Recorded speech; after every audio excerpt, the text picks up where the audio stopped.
రాజీవ్ యువ వికాసం పథకం ద్వారా రాష్ట్రంలో 5 లక్షల మంది ఎస్సీ, ఎస్టీ, బీసీ, మైనార్టీ నిరుద్యోగులకు 6,000 కోట్లు అందిస్తామని ఉప ముఖ్యమంత్రి భట్టి విక్రమార్క వెల్లడించారు. హైదరాబాద్ కోటిలోని చాకలి ఐలమ్మ మహిళా యూనివర్సిటీలో ఏర్పాటు చేసిన మీడియా సమావేశంలో ఆయన మాట్లాడారు. యువత అభ్యున్నతి గురించి గత భారత ప్రభుత్వం పట్టించుకోలేదు. ఎస్సీ, ఎస్టీ, బీసీ, మైనార్టీ కార్పొరేషన్ను పూర్తిగా నిర్లక్ష్యం చేయడం వల్ల నిరుద్యోగ యువకులు స్వయం ఉపాధి పథకాలు అందక ఇబ్బందులు పడ్డారు. ప్రజా సంక్షేమమే లక్ష్యంగా రాజీవ్ యువ వికాసం పథకం ద్వారా ఒక్కో లబ్ధిదారుడికి గరిష్టంగా 3 లక్షల వరకు ఆర్థిక సాయం అందించాలని మా ప్రభుత్వం నిర్ణయించింది.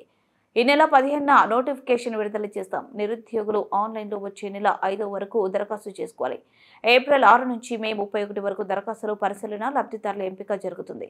తెలంగాణ ఆవిర్భావ దినోత్సవమైన జూన్ 2న ఎంపికైన లబ్ధిదారులకు మంజూరు పత్రాలు అందజేస్తాం. లబ్ధిదారుల ఎంపికకు మార్గదర్శకాలను అధికారులు రూపొందిస్తున్నారు. ఫైనాన్స్ కార్పొరేషన్ సంబంధించి బీసీ వెల్ఫేర్ సంబంధించి పూర్తిగా నెగ్లెక్ట్ చేశారు. సో ముఖ్యమంత్రి గారు ఈ 2 శాఖలు చూస్తున్న, దాంతోపాటు పొన్నం ప్రభాకర్ గారు బీసీ వెల్ఫేర్ శాఖను వారు చూస్తున్న, వారిద్దరు కలిసి ఒక యాక్షన్ ప్లాన్ తయారు చేశారు. సో దాంట్లో భాగంగా ఎస్సీ, ఎస్టీ కార్పొరేషన్ సంబంధించి, బీసీ మైనార్టీస్ కార్పొరేషన్ సంబంధించి కూడా అన్ఎంప్లాయిడ్ యూత్ కోసం ఒక్కొక్కళ్ళకి ఆ సెల్ఫ్ ఎంప్లాయ్మెంట్ చేసుకునే స్కీమ్స్ని కొన్నిటిని ఐడెంటిఫై చేశారు. స్కీమ్స్తో పాటు ఒక్కొక్క స్కీమ్కి 3 లక్షల రూపాయలు తగ్గకుండా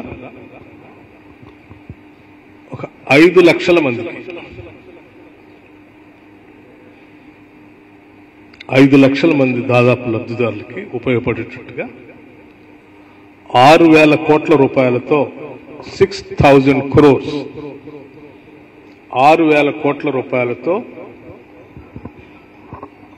ఈ అన్ఎంప్లాయిడ్ యూత్ కోసం రాజీవ్ యువ వికాసం పేరుతో రేపు 15 మార్చి 2025 నుంచి 15 మార్చి 2025 నుంచి ఈ కార్పొరేషన్స్ అప్లికేషన్స్ ఇన్వైట్ చేస్తూ ఉన్నారు.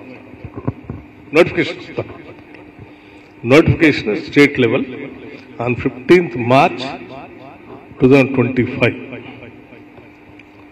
ఈ అన్ఎంప్లాయిడ్ యూత్ అంతా కూడా ఇచ్చినటువంటి నోటిఫికేషన్ ఆధారం చేసుకొని 15th March 2025 నుంచి 5th April 2025 వరకు, అంటే కనీసం 20 days వాళ్ళు అన్ఎంప్లాయిడ్ యూత్ అప్లికేషన్స్ అప్లై చేసుకోవడానికి సమయం ఇచ్చి సెలక్షన్ ఆఫ్ బెనిఫిషరీస్ని 6th April 2025 నుండి 31st May 2025 కల్లా కంప్లీట్ చేస్తారు.